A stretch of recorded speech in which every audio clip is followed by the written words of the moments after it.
তোর স্বপ্ন সই আর বন্ধু তোরা এত দূর হাইটটা যাবি দেখি সম্ভব? আমি শুনছি আগের কালের মানুষেরা হাইটটাই হজ করবে, এরা পারলে আমরা পারবো। এরা পারলে আমরা পারবো। কয়দিন লাগে জানোস? কতদিন লাগে? 2 বছর। সমস্যা নেই, 2 বছর হলে কোনো সমস্যা নেই। আমার মার অনেক দিনের ইচ্ছা, আল্লাহর ঘর দেখতে দেবো।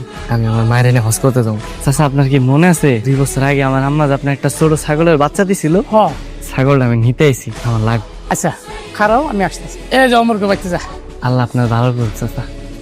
এটা তুমি কি করলা? ওরা যে সব ছাগল যে টুকরা ছাগল দিছি, ওটা তো কদিন পর মরে গেছে। আরে ওই ছাগল যে মরছে এটা তো অগো কোনো দোষ নাই। আর আমি নিয়ত করছি অগো একটা ছাগল দিম, ছাগলটা দিলাম, আল্লাহ খুশি হইব, আঙ্গরে বরকত দিব। এলাকা পালার বড় ছাগলটা দিবা?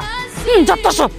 আসেন আসেন আসেন, আমার ছাগল 2 লাখ টাকা বিক্রি করবো। আলাই দাদা দেখাইছে নাই 20-30 হাজার টাকা ছাগল 2 লক্ষ টাকা দিতেছে। তাড়াতাড়ি আসেন সবাই, অনেক ভালো ছাগল। আসেন সবাই আসেন। চল